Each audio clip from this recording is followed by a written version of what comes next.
El Señor esté con vosotros.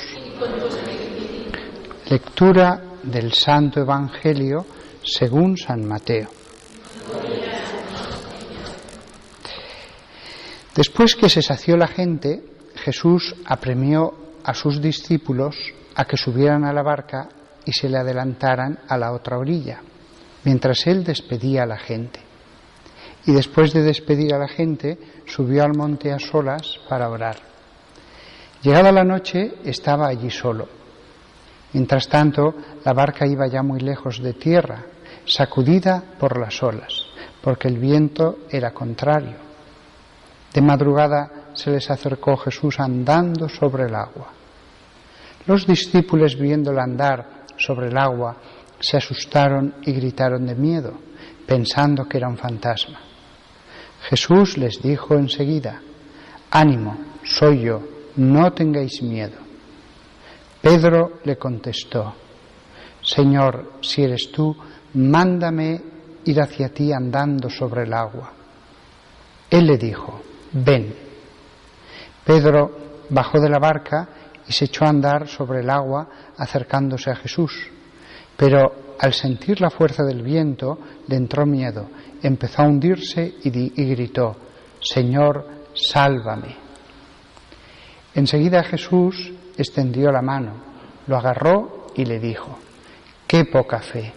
¿Por qué has dudado?». En cuanto subieron a la barca, amainó el viento. Los de la barca se postraron ante él diciendo: «Realmente eres Hijo de Dios». Terminada la travesía, llegaron a tierra en Genesaret. Y los hombres de aquel lugar apenas lo reconocieron, pregonaron la noticia por toda aquella comarca y trajeron donde él a todos los enfermos. Le pedían tocar siquiera la orla de su manto, y cuantos la tocaron quedaron curados. Palabra del Señor.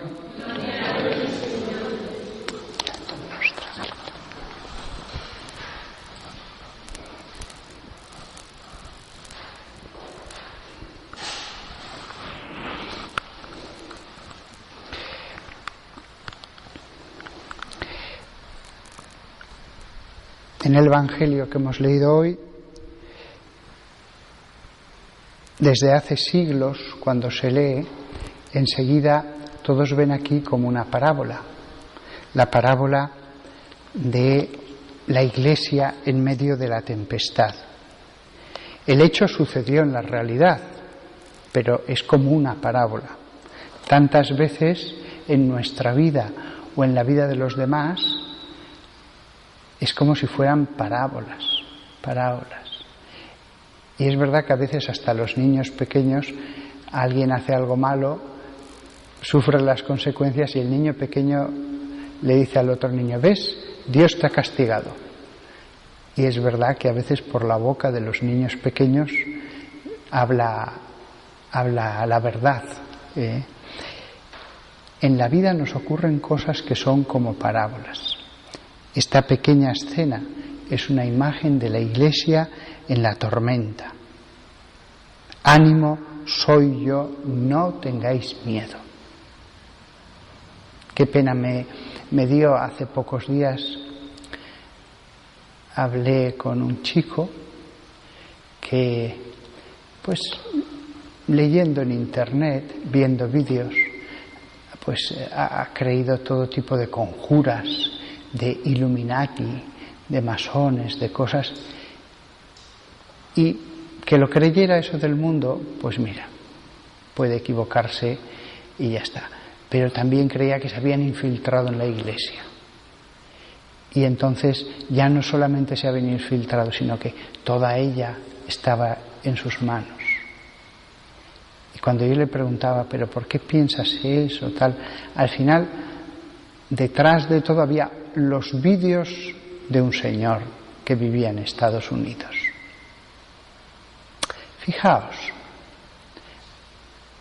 en resumidas cuentas, ese chico joven que tiene toda la vida por delante, que podría haberse aprovechado de la Iglesia en la que cree, en la que fue educado, Lo ha echado todo por la borda porque ha preferido creer a una persona que ha hecho unos vídeos frente a toda la Iglesia. Él sigue creyendo en la Iglesia, pero dice, está dominada por una conjura de agentes dobles que a la vez son clérigos y toda la típica historia de los complots. Detrás de todo ese andamiaje que a él le hace más razonable pensar eso, al final está eso. Creo antes a una persona que a toda la Iglesia. La Iglesia ya no me puedo fiar porque está en manos de ellas. Después miré a ver quién era esa persona de los vídeos. Era un sujeto totalmente sin importancia de Estados Unidos que además había sido sentenciado por robo a mano armada. Se ha dicho de paso. Suena tremendo, pero ese chico creyó antes a un condenado a robo que a todos los sucesores de los apóstoles. Es curioso que nos encontramos en nuestra época a personas que no creen en la Iglesia y a personas que creen en la Iglesia, pero de hecho no creen en esta Iglesia, creen en una Iglesia ideal que ellos se han imaginado. Son tempestades como la que hemos leído. Ánimo, soy yo, no tengáis miedo. Jesús está dentro de la barca. En un mundo de tantas opiniones, de tantas teorías, de tantas... Mira, Jesús fundó la Iglesia, Jesús está dentro de la Iglesia, punto final. Tú crea a quien quieras, yo voy a creer a la Iglesia. Porque Jesús está dentro de la barca. Y es la otra cosa en la que me quería fijar. Lo que nos pide es fe. Qué poca fe. ¿Por qué has dudado? Fijaos, no nos exige actos heroicos, no nos exige ayunos, no nos exige que demos todo el dinero a los pobres. Siempre nos invita a la cosa más sencilla de todas, la fe. Qué poca fe. ¿Por qué has dudado? ¿Cuántas veces aparecen referencias a la fe en los evangelios? Él sabía nuestra poquedad, pero al menos tened fe y tenerla muy fuerte. Y es cierto que hay gente que a lo mejor es pecadora, pero tiene una gran fe, una fe que le lleva un gran amor a Dios y a la Iglesia. Otros a lo mejor pecan menos, sin embargo su mente se ha dejado raptar por teorías de la conspiración de todo tipo sobre la Iglesia. He escuchado todas las que os podáis imaginar, hasta que Pablo VI había sido secuestrado y habían puesto un doble. Al final es como si el demonio escupiera sobre la Iglesia todo un río de falsedades, sabiendo que unas convencen a unas, otras convencen a otras, y bueno, así va robando almas aquí y allá. Que nosotros nos aferremos a la barca y tengamos fe y no nos separemos de Cristo, que está aquí entre nosotros en la Iglesia. Los demás tienen teorías, complots, hipótesis. Nosotros tenemos los misterios que Jesús dejó a los 12 apóstoles. Y esa es la fe a la que nos aferramos.